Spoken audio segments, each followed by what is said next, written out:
a little piece of paper. But this card from the Boys and Girls Clubs has kept millions of young people off drugs, out of gangs, and in school. A little piece of paper. It's only a little piece of paper. It tells every kid who carries it that someone cares about how they grow up and what they do with their lives. Every day, another 300 kids will join the club. That's 300 kids who will be picking up a membership card instead of a gun or a needle or a knife. It's amazing, isn't it? Even still, there are thousands more children who need our help. You know, too many people feel like they can't make a difference, but I'm telling you this, put this card in the hands of a child and you will change that child's life. Do that and you can change the world. It's up to us. Support a program that works. The Boys and Girls Clubs, the positive place for kids.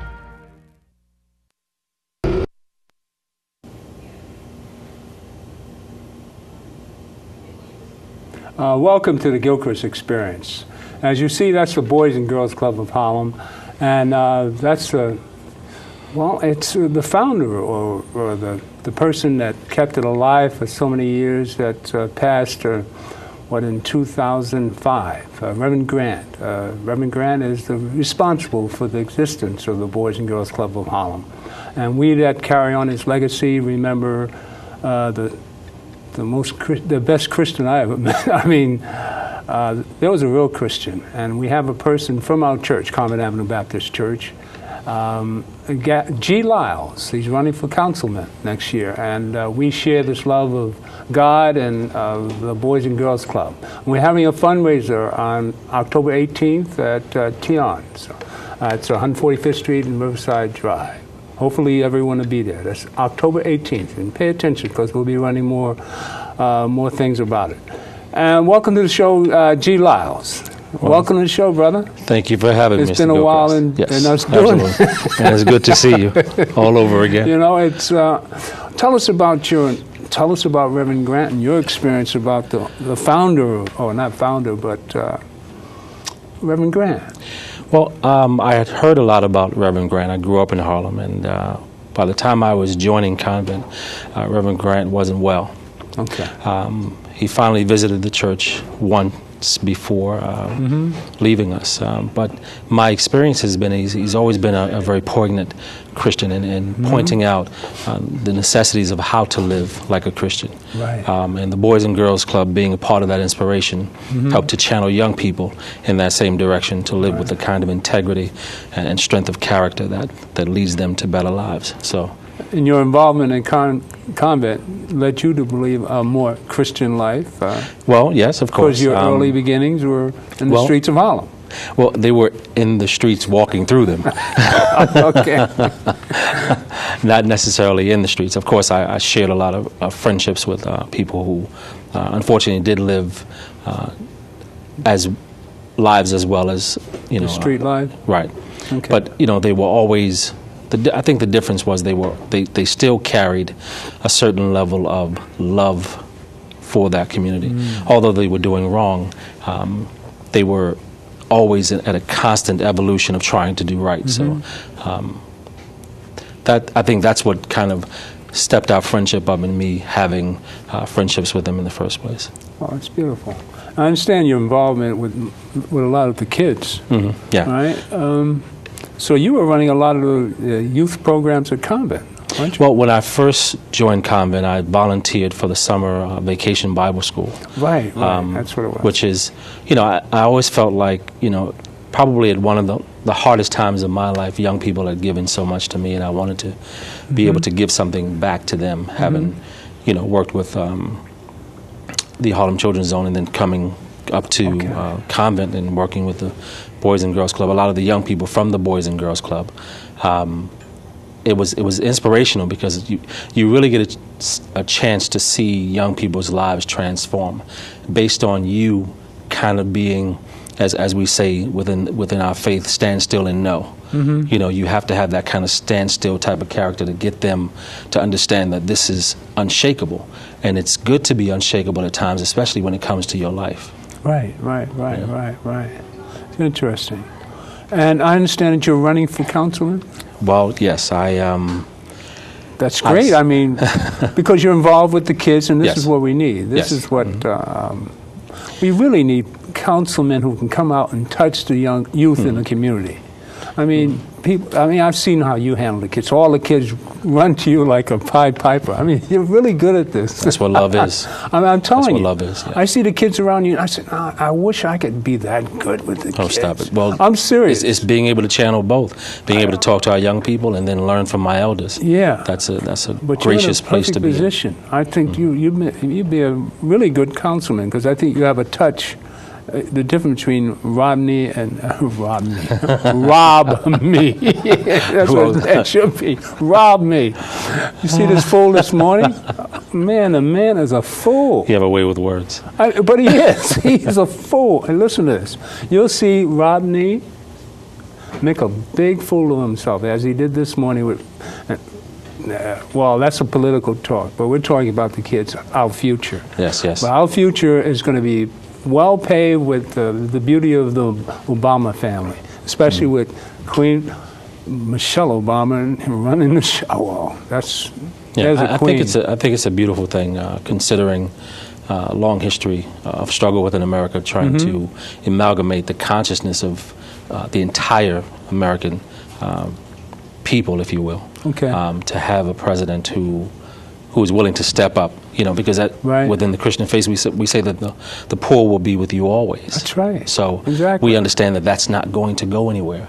And knowing that that's not going to go anywhere, for those of us who understand that, we have to invest in our children's future. Amen. Right now, because tomorrow may not be, we may not be here tomorrow. So what we do today depends on what happens tomorrow. Well, I see Obama as a classic black man, showing us how he takes care of his business and he takes care of his family. And when he goes home, when he leaves his business at the office, he goes into his family, and all these women just take care of him. Yeah, it's nice to be the king. He can't have a problem. Yeah, it's nice to be the king. It's nice to be loved. Yes, indeed. That's what we all need. And so Aisha Secure is on the set, so we're just going to run this roll in from Occupy the Corners, and we'll be right back at you. All right?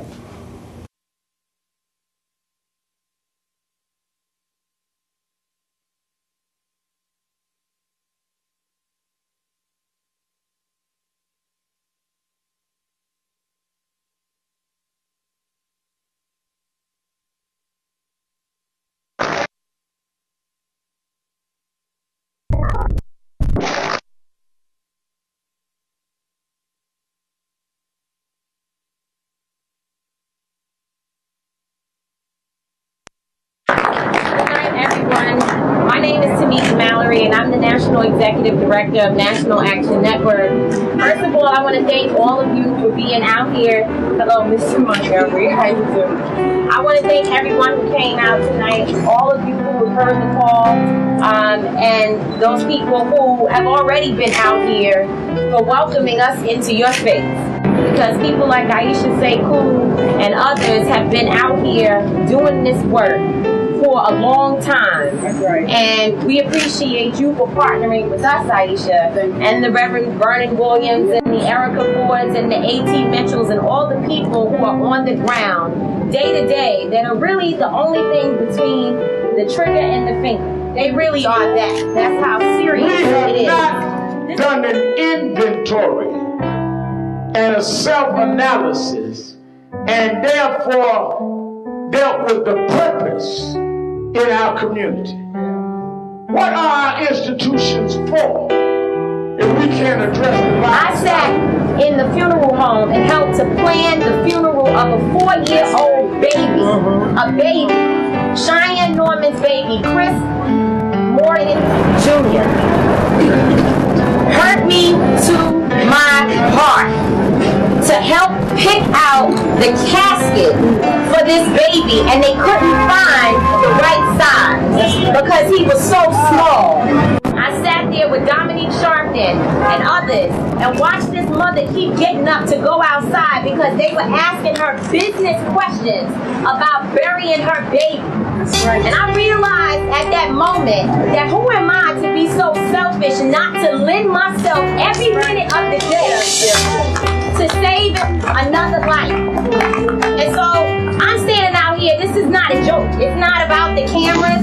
It's not about us just having a reason to come out and show that I'm here tonight. Tomorrow night, we need to be back. And the next night. And in 4 weeks, what else are we going to do when this is over? That's what we need to be asking ourselves. How are we going to ensure that the people that are on the street every night get the money they need to take care of their business and save lives on the street? I'm very serious that we need to expose any and everybody who is not working every day on saving our children's lives. Because if children were dying on the Upper East Side, the city would shut down. And it's because the kids look like us, and that's why it's acceptable. But it shouldn't be acceptable for us. And so that's what being on these corners is about. Reverend Sharpton said, if we can't get the picture that we got to get up off our behinds and stop sitting in our homes, let's go out to the corners and pull our people out. And that's why we're out here tonight. So I'm glad to see all of you out here on the night that people found out Reverend Sharpton was going to be here on this corner tonight. But tomorrow night, where are we going to be?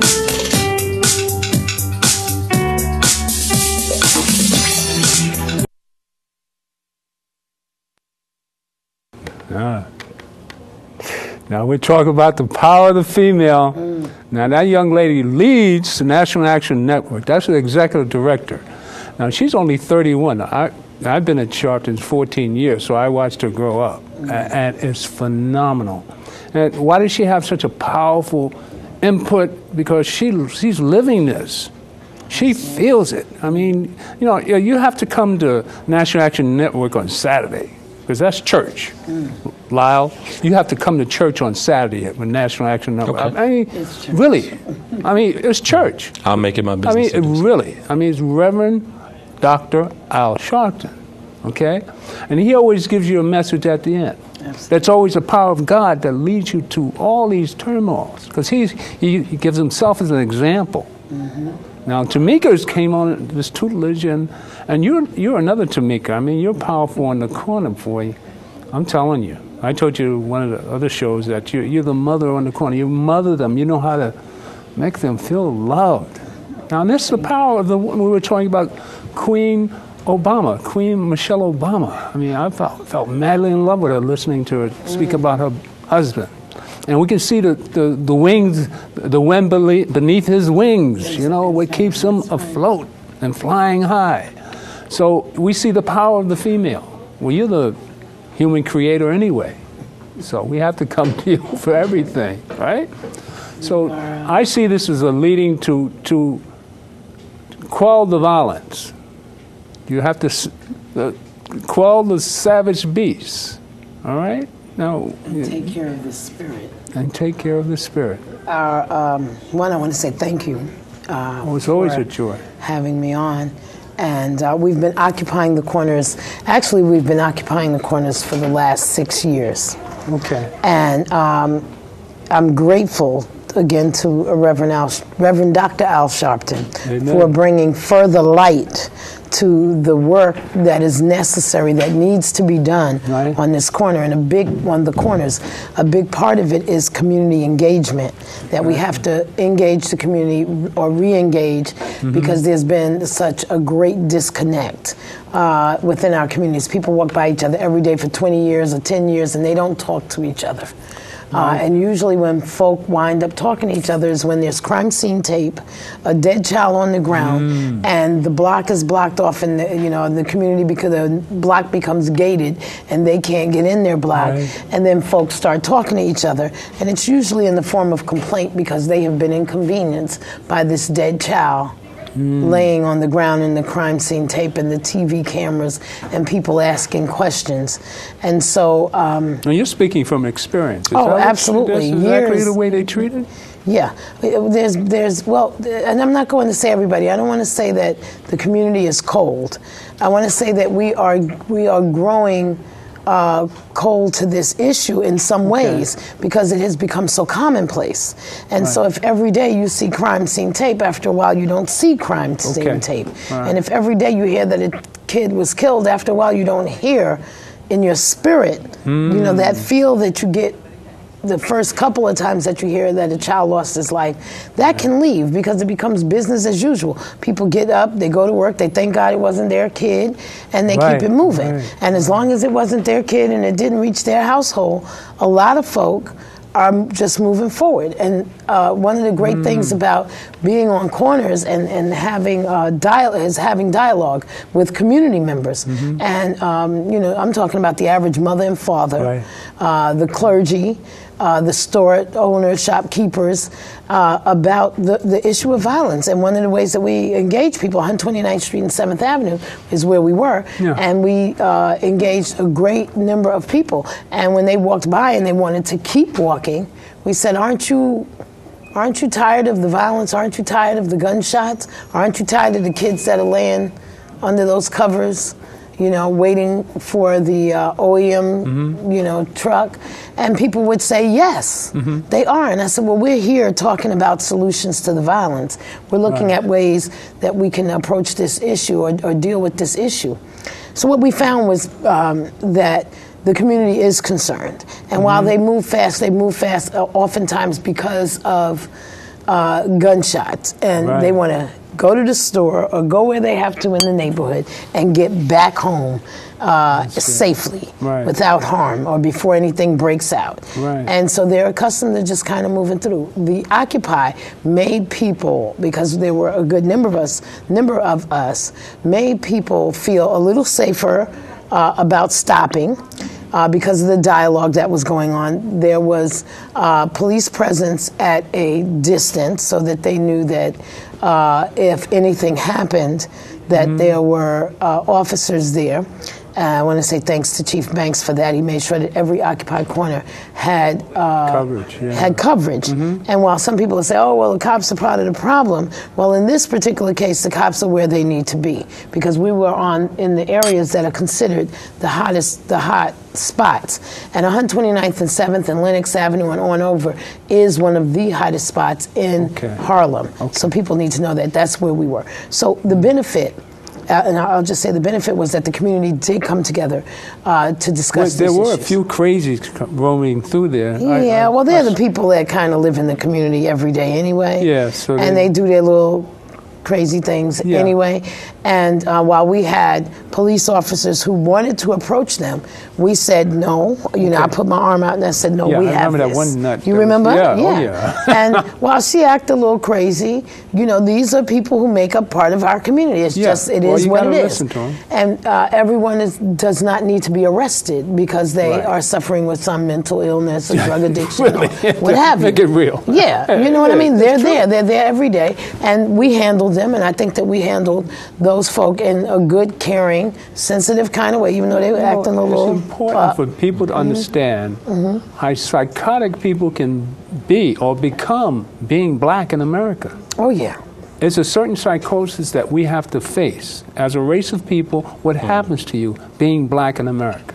Well, because all this onslaught of inferiority waged on you, and you sort of take it all in. You see nobody like you doing well. I mean, talking about back in my day, back in the 50s or 40s, you know, you didn't see images on the screen of anyone, you know, except a maid or, you know, Stephen Fetcher. I mean, it was really an onslaught to the mind or the power or inferior influx. But today, you have a black president, so you should be unlimited in your thoughts.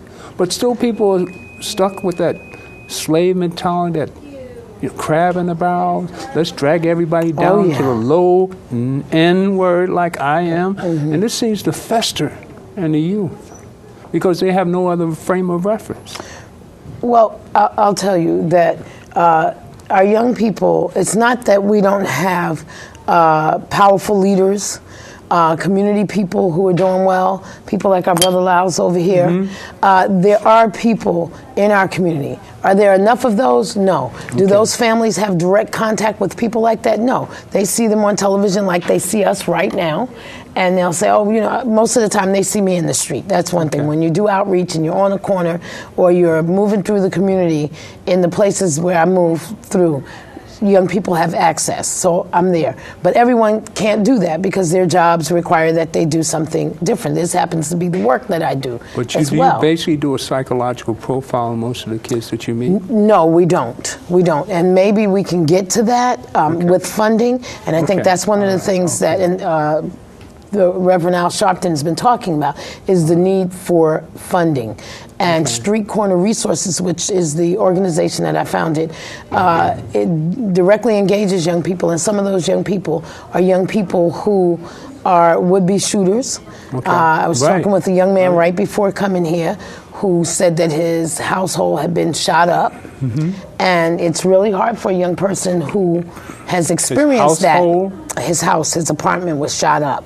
Yeah, this was in the paper, from what I understand, last week by a rival crew or gang. And it's hard to keep young people from... They came to his house. Yeah, that's how they do. And oftentimes that's a warning. His brother had been shot in the neck, and so our young people are being challenged with, what do you do when someone does that? Do you get a gun and retaliate back, or do you hold your head and try to keep your life intact? And one of the things that we remind them of... How do you not retaliate? Well, I couldn't retaliate. Well, one, his brother survived. No one was hurt, other than his brother was nicked in the neck, which is very dangerous, but was nicked in the neck. And you have to, young people, we try to get them at Street Corner Resources. One of the things that we do workshops in schools all over this city. And in those workshops, we talk to young people about... What do you say to somebody who just got shot at? Well, one of the things that we say when they say, I want to do something about it, we say, look at your life. Because what's going to happen is you're going to have 25 years where you cannot move when you want to. You're going to share a cell. I think it's like 6x9, or a little bit bigger than this piece of carpet that's on the floor. And you're going to do that for 25 years. Not be able to go to your family members' funerals. Not be able to have the freedoms that you're accustomed to. A whole lot of things will change. You will not see your children grow up. And so we have to talk them through this, take them through this whole picture of what 25 years minus out of your life could mean, and to get them to think about what the consequences are. Once you pull that trigger, your whole life spins out into the twilight zone. Everyone is affected. Your family is affected. So it's almost as bad as for the mother who loses her child to incarceration for 25, 30 years, as it is for the mother who loses her child for good. And I'm not saying that it's exactly the same, in no way, but there's a loss on both ends. And so our efforts is to help young people, one, look at their life, make good decisions, think critically first, look at the end while you're still at the beginning before the trigger is pulled, and then two, begin to set up a system of things that you can do in your life to improve. One, go back to school. If you dropped out of high school, get back in school. If you're not engaged in a training program, get involved in one. Widen your circle of influence. And they say, oh, Miss Aisha, what does that mean? The people who influence you, those who hang around you. When you hung around the gangs, they influence you to shoot. Now you're going to create a new circle of influence of other young people your age who are doing the kind of things you dreamt about doing. Get in that circle and begin to do those things. To help change their life. So that's a lot of what the dialogue has been on the street. We've been talking to young people passing by. I'll let Naomi, I'm sorry, Naomi, I get excited about this and I can talk about this. But Naomi spent time with us occupying 129th Street and 7th Avenue. And she was excellent. Introduce yourself. Well, my name is Naomi Jones. Naomi Jones. She said I was at Occupy. I'm a member of the National Action Network, and it was my pleasure to be... That's why I had it confused. Well, it's a community effort. It's a community effort, and it needs to be. There needs to be collaborations between a lot more organizations. I take care of youth. I'm a youth advocate, and actually, I'm in the process of trying to get custody and guardianship of an at-risk youth. You fighting with ACS? No, I'm working with ACS. Oh, okay. I'm working with ACS. You're working with ACS? On a friendly basis, I mean? Well, there is a full investigation. There's a lot of things that need to be brought to light in the community, in like I was saying, that we do need to work together and do these things, because there's children, it's so commonplace that it's so easy to overlook. And I know people on 129th Street. I know people all over Harlem. It could be my family. It could be your family. And it's very important that we don't, like she was saying, get so used to it that we overlook it. And the point of being there, whether you agreed with what we were doing or not, it generated conversation. And conversation is very important. Also, we have to change how we see ourselves. Like, for example, you had mentioned the nuts, and I thought it was beautiful how you handled it, because someone said, oh, that's her, you know, we're her audience. Well, you know what? Everybody needs a stage. And if this were the Upper West Side, oh yeah, it's Harlem, it is the Upper West Side, but if it was the Upper East Side or closer in the Columbia Morningside area, they wouldn't be called nuts. They'd be called eccentric or artistic, and they'd be, you know, taken under, you know, the wing. They would be listened to instead of just dismissed or overlooked. But see, they have a different psychological profile than we do. Yeah. So we have to pay attention to what our problems are. You know what I mean? Absolutely. Take care of home. Don't worry about the other folks. That's one of the things we were able to see just occupying that corner.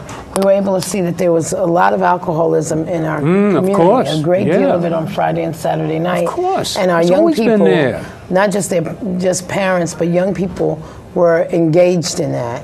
And that that's something we have to look at. We have to look at that. That's been in our community forever. My father was a weekend alcoholic, but Sunday afternoon, he wouldn't touch a drop. Friday night, he'd be back on it. And went to work every day. Never missed a day's work. Functional. Functional. But weekend, during the week, he wouldn't touch it.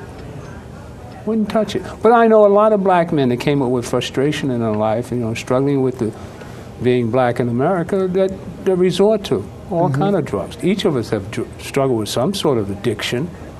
No, I mean, if you fess up because it's always frustrating being black and dealing with the insecurities. Part of it is reintroducing ourselves to ourselves. Okay. Our history doesn't have to be rewritten. It's a blueprint. And all we have to do is follow it and introduce that to our young people. I talk to young people, and sometimes they may not want to hear it, but what I say to them, you're going to hear it anyway. Now, if you walk away from this, some of it you may retain, some of it you may not, but the conversation is going to be had. We have an obligation to engage our young people, whether they like it or not, because they need guidance. And if we're not going to stand up and be a guide for them, that's only going to create more of the same psychosis in the future. By that time, I'll be 80. I don't want to walk around with many of my young people potential criminals. So if I need to risk my life now, that's fine with me. But it's worth it in the end. You know, the reason why I had Gary come on the show, he's running for councilman next you know, there are 22 seats up for grabs in 2013. And he works with the youth at Convent. Oh, okay. All right? And I was telling you about... Are you the minister there? No. Practically. Yeah, I mean, you see the kids follow him up. I mean, they all love him. They love him to death. You used to see him with the kids. We He's need to great have a with conversation the kids. now. You too. And I want to put the both of you in Manhattanville because we have a Boys and Girls Club there. All right? So the two of you handling the kids in Manhattanville, I can see it. And then I'll put a mini Manhattan Neighborhood Network up there and we can do wonders. Well, I'm looking forward to the Manhattan Neighborhood Network coming. All right? Yeah, and when they're challenged, they'll take it on. Because challenge is something that they thrive on. Oh, absolutely. But if you challenge them with love, amen, and spiritual energy, love energy. One of the things that we found too, Street Corner Resources is anchored in Harlem Renaissance High School. While we do workshops in schools across the city, we're anchored in Harlem Renaissance High School. It's 22 East 128th Street. That school is not yet, we don't have a program that's open to the public, but we're in that school during the morning hours, and the principal has been very innovative in terms of allowing and trying out a number of different things to reach our young people beyond the educational, instruction. And we have a music studio. And I understand that the city council has awarded us $50,000 to build the studio out the rest of the way. You know, I had talked with them last year, and that we have an award of $50,000 to do that. And so we'll be making more music. We were in the studio today. Naomi was there visiting, and today was Freestyle Wednesdays. And while it is making music, the idea really is, while music is being made, the idea is to engage young people. It's an opportunity to talk about a number of things. It's an important part of our inheritance. Sure, and get them to talking to each other in a different kind of way, and helping each other, and laughing, and all of those things that a lot of our young people have forgotten about, particularly the laughter today. Naomi can attest to that there was a lot of laughter, a lot of talk, and young people were supporting each other and creating ideas and grabbing paper and pen, and they freestyled on the vote. That was the topic, the vote. And so they freestyled on that. And no, Naomi just she observed today. No, I think you were a judge. No, it was very rewarding. There was one young lady, you could see how she grew just in that short amount of time. She went from self-loathing to self-appreciation, where they invited people to freestyle, and the first thing out of her mouth was something negative, and I was like, wait a minute, hold on, come here. And I just talked to her, and then I said, sit down, write it out. She sat down and write it out, and came back with something that was so amazing. There was like, and a lot of females are scared. Are scared to step up. And I brought that to her attention. Like, look, wait, the only thing, she's like, I like to point it out before. She said, I'm fat, and I like to point it out before other people point it out. And I was like, okay, well, that's true. So what else can you say about yourself? Right. And she was stuck, and I was like, wait a minute, look around you.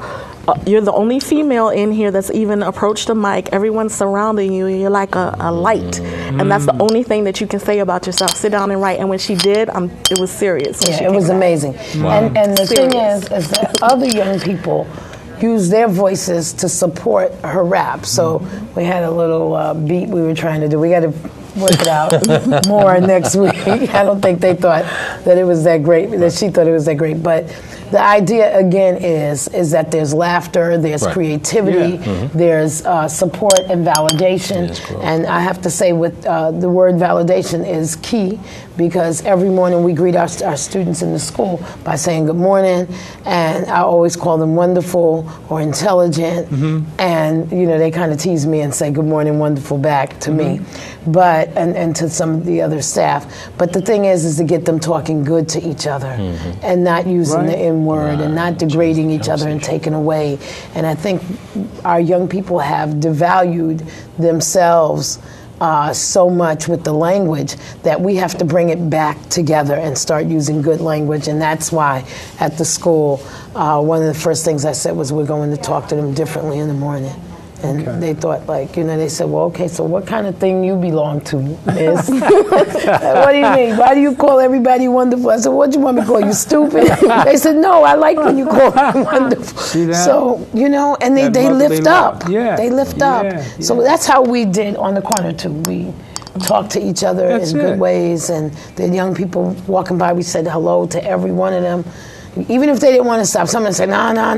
And we say, what's up, how you doing? Everything good? Okay, well, come and join us tomorrow if you. Then we found that we had a mixed bag on that corner. We had people from every ethnicity there almost, right? And so it was just so cool to have people out. We just need people to keep coming out. We're going to be there this Friday. We did something called the Peace Cipher. I got to make sure I get that in. The Peace Cipher, Brother Talib Hudson, who is a student at the New School for Social Research and Policy, and organized the panel on combating gun violence in our communities. I'm so happy to have him as well, working with Street Corner Resources and helping to organize the Peace Cipher. And we're going to have one on this Friday, and we'll start at 11, and we'll occupy that corner until 1. And young people, older people, middle-aged people, black, white, Hispanic, Asian, have come out to use their voice to bring peace and love and just some joy to that corner. So we'll be right back there. Street Corner Resources. We're on Twitter. You can hit us up on Twitter. We're on Facebook. it's Street Corner Resources, and then on Twitter it's Street Corner Resources, I Am Peace. I think it's I Am Peace. Talib takes care of all of this stuff. Anyway, you can hit us up, and I'm on Facebook, so you can always hit me up. It's Aisha Sekou, and we're on Facebook, and we're always looking for talent with young people. Right. So, did I get it all in? You're going to see Aisha much more than we have in the past. And you missed last Sunday. Oh, right, I was in North Carolina. Lyles came with us, and he was over there, and we listened to, I think it was the first time he met Tamika. And it's just so stimulating to see a young woman like that. Her parents are great, too. And she grew some in my house, you know. Oh, yeah? Tamika and my daughter were running buddies. All of them were in my house. Oh, really? My daughter was part of Youth Move back in the day. So I used to give all the wild kid parties. You know. So this is all family. This is family. So you've always been an involved parent. Yeah, oh, yeah. We had, we used to have these parties, and they were like, Miss Aisha, could we have a party? I said, look, okay. And everybody spend the night. We had everybody over. My house was always a mess, but it was good. And the kids took care of each other. They would clean up, and they would plan. They would organize, different events. We did fashion shows, and most of it was organized by them. Sometimes all they need is to get started, and the rest they kind of take it. I was spoiled as a kid. I was raised in the 40s and 50s, and the whole neighborhood was like that. I mean, you couldn't do anything wrong because the neighbor down there would tell on you. That's right. And I walk in, my father just look at me hard. I was scared to death. They had me in fear and love energy, and I learned to work. I was out there selling newspapers at 11. I was bringing home the bacon at 11. That's right. And I was proud to be able to do it. And I think that's what one of the things that we have to get back to, and I'll just say that there's a young man, I can't think of his name right now, he's about 12 years old, he lives across 8th Avenue, not far from me, and he had a lemonade stand.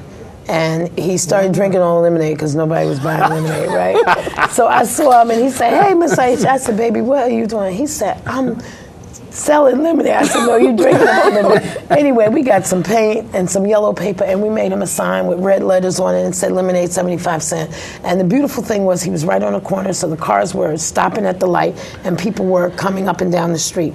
Well, in about 30 minutes, he made about $22 or so. Oh, good. Yeah, that's what he said. Yeah. He said, ooh, good, we need to go get more lemonade, right?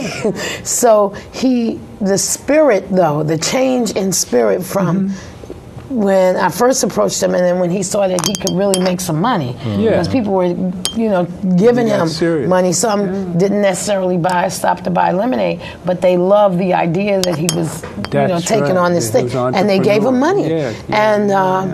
He's excited. When I see him, he said, I'm going to set up my lemonade stand and give Miss Aisha. I can't stay with you every day, son. What I want you to do is keep it going. Just keep doing something to make money. So I'm just saying that, those little things that we stop and take 20 or 30 minutes and share with a young person right where we are, right where we live, those are memorable. They never forget it, and it starts a cycle for them. And we don't know, who he is about to become. So that's why we have to treat our children good, and we have to create community. You know what we're going to do? Maybe we'll get some phone calls, but I had set up for some phone calls. But let's see Reverend Sharpton, the final day of the Occupy the Corners. And you roll that, and you missed this. I'm going to get you a copy of the whole thing. The whole thing is coming on at National Action Network, 7:30 this Saturday, at 7:30, Channel 34 on Manhattan Neighborhood Network, at 7:30, Saturday. The whole Occupy the Corners. But this you do the rolling, and we'll.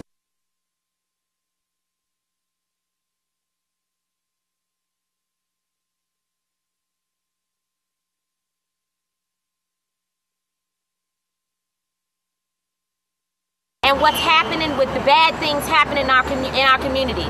The conversation now is that we have decided that we are going to come out of our comfort zones and take back our own neighborhoods. And we ought to be very proud of ourselves for that. I want to introduce introduce to you all, he needs no introduction because many of you know him.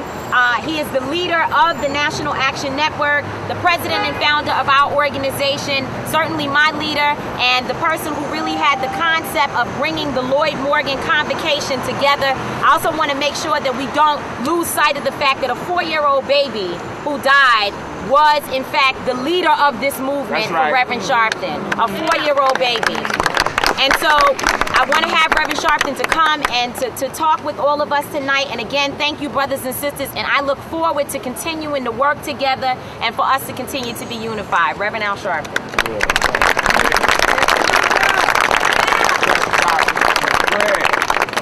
First of all, let me say that I want to thank every one of you that have been out here that heeded the call. When I preached Lloyd Morgan's funeral, we came up with this concept because I felt that if we'd become so numb that we could bury a 4-year-old baby and not do something, then we have lost our sense of community. What did we prove in the last 4 weeks? One, we proved that we could come together even under different banners and merge as one movement. That's right. Before all of us had our own turfs.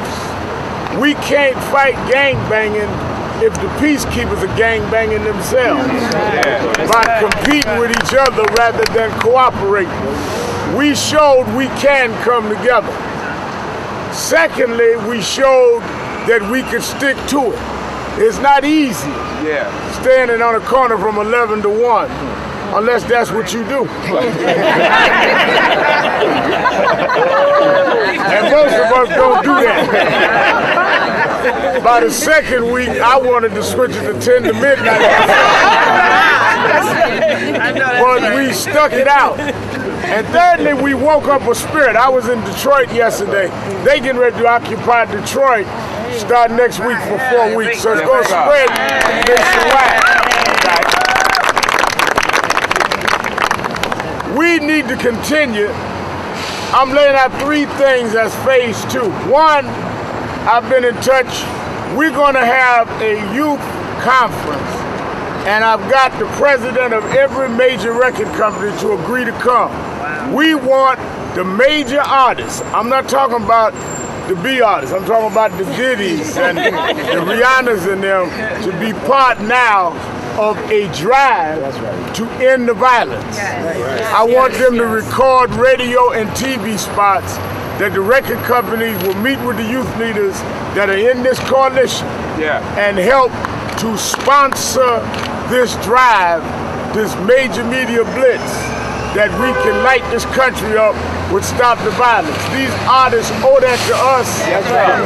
These artists were made superstars by us, and we're going to hold the record companies responsible to bring the artists.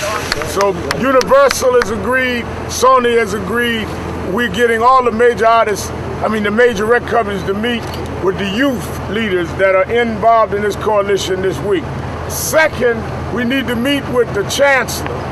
We need to have groups in the area adopt a school where we occupy the schools on a permanent basis so that when there's conflict, the principals work with those in your groups to come forward and deal with that.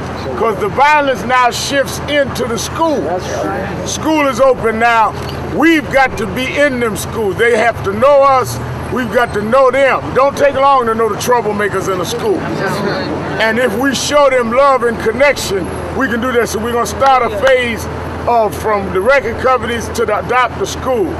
Thirdly, and I'm glad the public advocate is here, we need to immediately get funding for these groups. When I look, and I don't want to dime the National Action Network, but when I look at what Tony Herbert has done and Kirsten has done and Reverend Beenan, all of these groups, Lance, Aisha, Sakor, they have been operating with no money. And it is a crime that we can raise money for everything in this town but they can't come up with money. And I'm not talking about no little money. No. We're in the city of Wall Street. We're in the city of entertainment. There's no reason when we're in a crisis that we cannot touch emergency millions of dollars to fund the folk that are already out here. On the ground, that's right. They don't need to find them, they're here. We just need to direct the resources to them.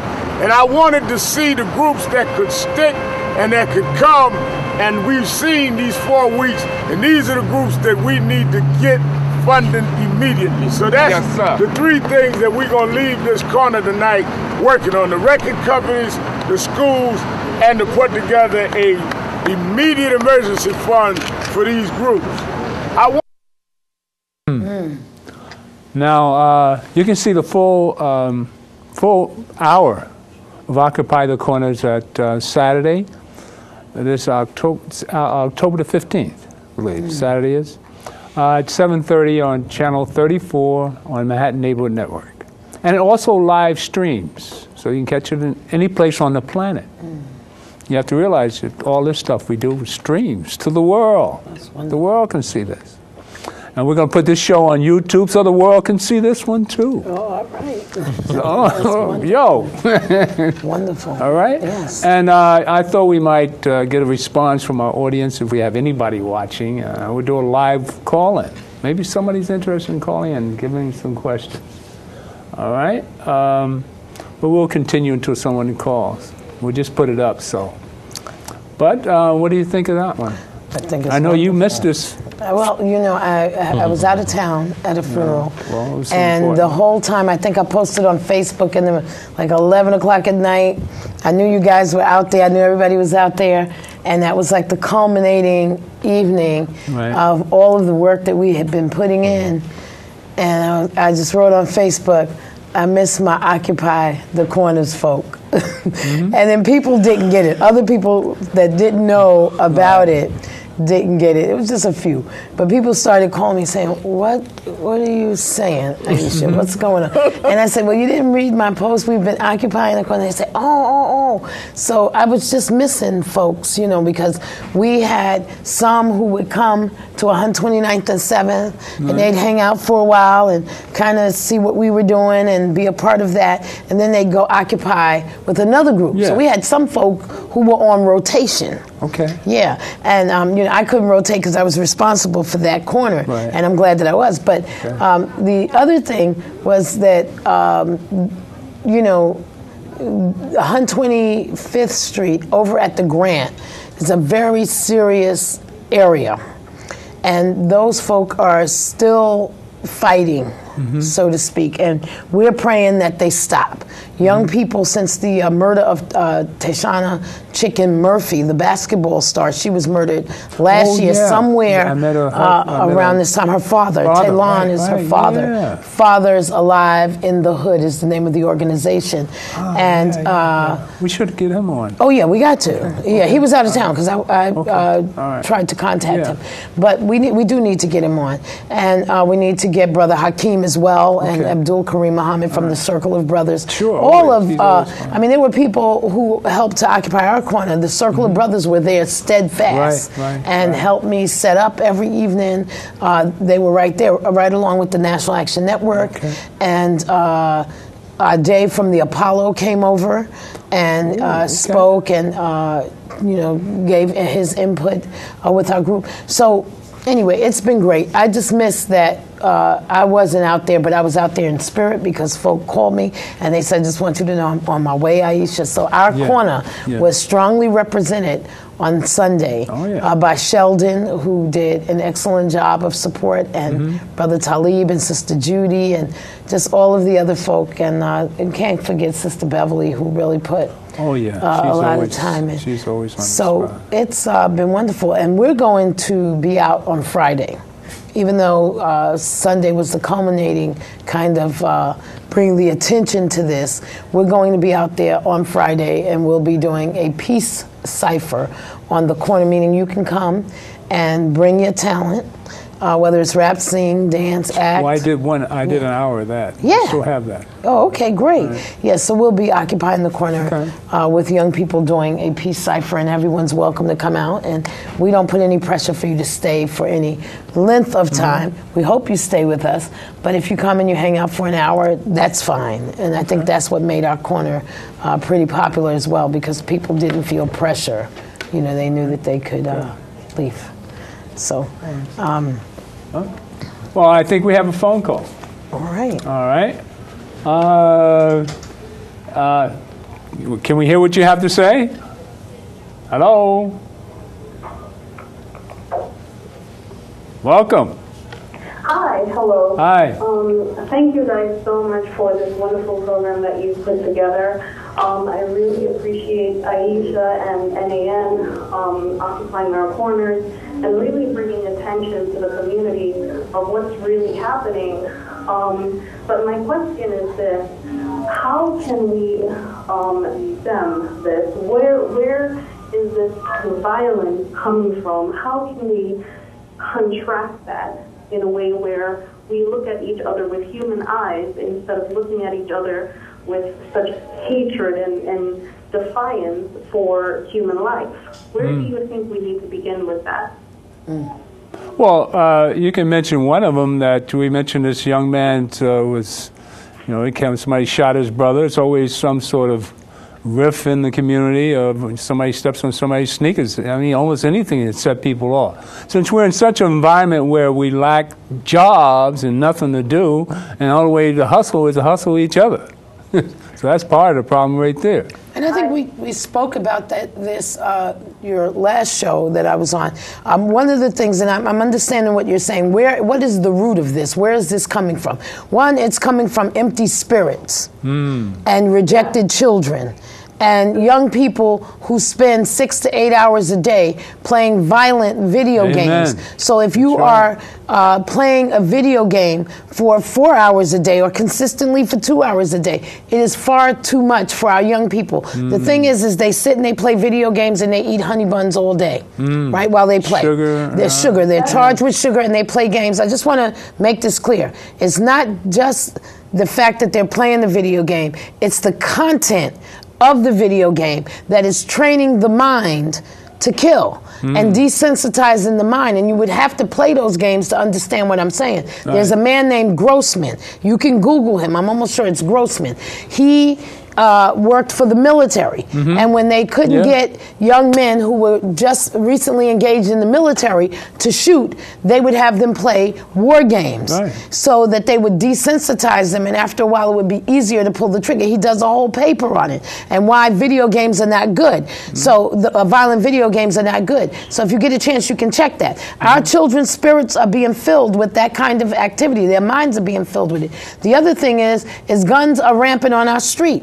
And that pulling a trigger is seen as the solution, as opposed to regular old-fashioned fist fights like we used to have. The scratch 'em ups, and then you go home, and by Friday you go to the party together. That's not seen. That's old days. Right. And I think the other thing is the community does not engage our young people. Parents are too busy in a lot of ways, and I'm not saying all parents or folk don't need to call me about that, but you know who you are, whether you're too busy doing negative things or too busy working so much to buy so many things that your child may have all of those things and don't have you, and they're winding up being engaged, because good kids pull triggers too. That's the other thing. So it's coming from a lot of different places, and then some of it is the residual effects of the crack era. You have children who came from parents who were not hugged or loved. So if they were not hugged or loved, how can the parents of those children hug and love them? So you have second generation from that addiction. I think we're on the second generation, and even the second generation is having babies now, and those babies are being yanked around, set out all night on stoops, cigarette smoke, inhaling it, inhaling weed smoke, all of that outside. So you got to look at the environment that our children are being born into, and in terms of the video games, the interaction with their parents, and then they're in schools that expect that they're going to be criminals. Right. I So you know, we got to look at the whole thing. It's systemic. I'm sorry we can't take. I'm sorry we can't spend more time with you, but we have other callers on. We only have 5 minutes left. So I'm sorry we didn't start this earlier, but can we have the next caller, please, and hurry up, please? We only have 5 minutes left. Sorry. Yes, caller? Yes, I would like to say that it's a wonderful thing what you're talking about, but also I'd like to say you're missing the problems. A lot of those neighborhoods... Do you have a question? We only have a few minutes left. We need a question, and make it brief, please. Are the problems in our neighborhood. You know, they're the ones that's putting the dope in our neighborhood. Those stores that are on every corner stay open all night long. And they're pretty chummy those cool people, but they don't hire us in those stores. Let's not miss the point. I would like to talk to you people if I had a place to meet at to speak with you, but we got to get through with this here dancing and rapping. Do you have a question? Do you have a question instead of a statement? We only have a few minutes left. I need a question from you. You didn't hear me? I heard you, but that wasn't a question. You were giving me a statement. Okay. All right, well, thank you for your call. We just have one more call. I'm sorry to be brief, but we have very little time left. Thank you for calling, and keep watching. Next caller, please.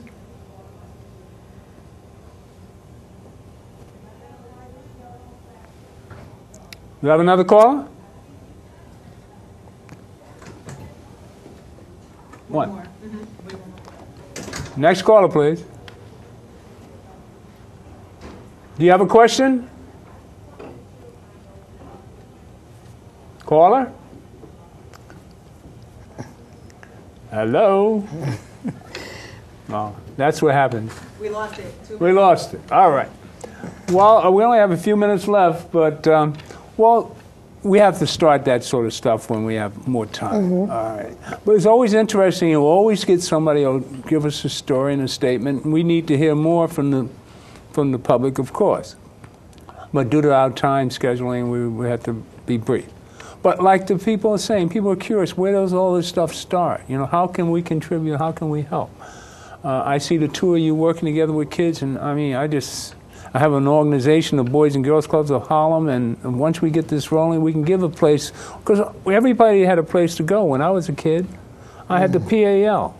And it was good. That's when cops were friendly, and they'd walk on the corner, and you knew most of them. Exactly. I mean, we have to today, get back to community policing. Community we were talking policing. about that today.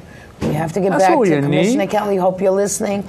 Community policing. We need a We've cop talked on about the corner that we know we can and talk that to. looks like the community that they Exactly. represent. Someone who is able to interact and understand the interactions in that community. And you being running for councilman, that should want to be one of your major things. To bring community policing back to the community. So I can know who the cop on the corner is. I agree. So if I have a problem with somebody, I say, go speak to the local policeman. You know, who's the walking funny thing the you beat. should mention that. That's how Muhammad Ali became heavyweight champion of the world, through his relationship with a police officer. Right. Is that right? Yeah. Because they got him into boxing. Is that what happened? That's right. Well, I was the same age as the police Muhammad. department still that's where it was has back a boxing then. program. They still do. But recognizing and being sensitive to understand the cultural climate of the community. But if you're defaced with a different ideology about who the people you're supposed to be protecting, then of course you're not going to engage that truth. Well, that's the way things were back then. I'm 6 months older than Muhammad Ali. Okay? So back in those days, I went to the PAL boxing team. Well, my brother was a boxer, and he beat me out so badly, I said, well, I got to come learn how to fight. I said, man, I was 11 years old, 99 So you were the younger brother? Oh, my older brother. You no, kidding? but you were the younger brother. Yeah, man. It's He always beat the my older brother butt so syndrome. bad, man. I said, what? I will never get beat up like that again. Yeah. I know how to fight. And you hone your skills. Oh, I know how to fight, man. I had to. Yeah, absolutely. I had to. And this is what we need. But it was all about being fair in the fights. Of course. And I wouldn't think about kicking anybody. There was a sense of honor. Or grabbing a knife. You Even pull out a fighting knife was on me, honorable. and I go crazy. Like, what? You pull a knife on me? We can't. And that's all right. Well, I didn't get to say nothing. See? That was fun. It was. Yeah. That was a fun one. See, we got to do this all the time. Yeah. So you're in your element. That's good. Oh, and this is therapy for me. Yeah, indeed. This is therapy. But Sister Aisha, I'm glad you mentioned the crack situation. Right? Yeah. Because that's... This is big, what it is, I was 15. Why at 15 is that a choice for me? You said 15? I was 15 when it hit, when we saw it really start to hit our neighborhoods. Right. And so I'm thinking at 15 years old, why is this kind of poison a choice for me? Which literally made me extremely angry. Because I mean, thank God for places like Harlem School of the Arts and the church and that kind of stuff. Right.